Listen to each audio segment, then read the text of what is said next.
Well, today we're on Heaventrain Christmas. It's the last Saturday of the year. We're headed to Wood Hill. It's 26 degrees. We've had right around 1,000 kids so far today. And driving snow and terrible roads and terrible weather. We've had 35 volunteers that have come today to share what will be the last day of the year for Heaventrain. The kids are having a blast.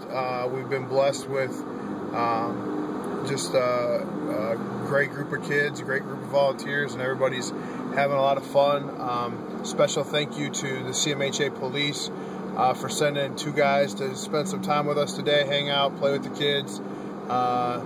It's great when you get to work with some great partners. You know, this week today has been crazy. We're 7 days away from a video that I shot and never posted about the hope that we had to do Christmas but had to cancel because of the economic times and the lack of gifts and the organization. You know, when it comes to the end of the year and you run a ministry, sometimes you have to make the choice between going out and doing something for Christmas and keeping your doors open going into the next year. And you know, it's a blessing to have the choice to do both. But you know, sometimes prudence demands that you follow your mind and not your heart. But it doesn't make that it doesn't make it any easier to make the decision and move forward. So last Saturday we had shared with our staff that we weren't going to be able to do Christmas. There was some sadness, and it was the first Saturday back for my dad. He preached a message to the kids about miracles and the blessings of giving and the blessings of receiving. And at one of our last stops of the day, a little 5-year-old boy was at the front of the bus, and he made his way to the front, you know, and stepped to the side and allowed the crowd to pass by. And when everyone had left the bus, he reached in his pocket, and our volunteers watched as he first pulled out some lint. He pulled out some paper, pulled out a little toy soldier or something, some little toy, and then you could tell he kept digging deeper and deeper. He was really looking hard for something, and he turned his pockets inside out and found what he was looking for. And at that point, he gave my dad an 87-cent offering. And he told my dad, he said, "I want to be a giver." Well, with the news that we had, it was just kind of a sweet reminder that the kids that we serve, they value this experience. And so he came out and he handed it to the staff, and one of our staff just quietly prayed, "Lord, you used a little boy's lunch to feed 5,000 people. Please allow this offering to be multiplied so that we can be effective in ministry." It was a simple prayer. It was done, and once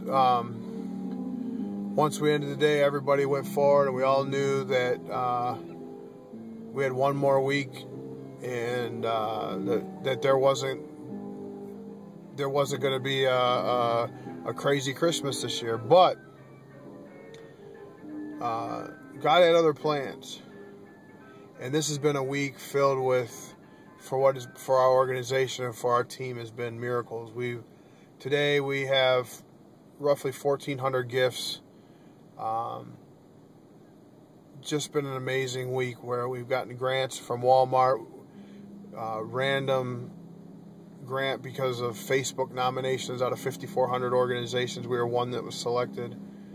Our organization was selected as the top children's hunger agency in the state of Ohio, number 3 in the country, based on feedback of community members. So we've had this great week, and we close today, and we have tons of dedicated volunteers that have stood in 27-degree weather now, driving snow. It's been wet all day, just to show a little bit of love. And we're giving out great gifts, lots of hugs, and just a lot of fun. But more importantly, there's a reminder here that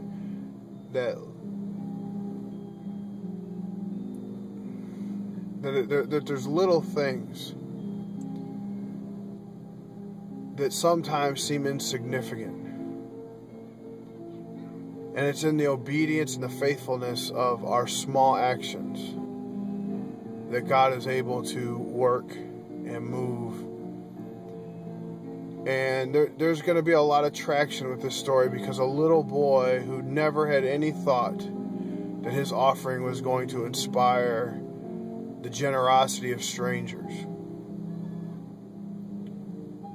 that has taken off and has really turned into what will be a very special memory and one of the best Christmas experiences we've ever had here on Heaventrain. So here we are, our last stop, the last Saturday of the year.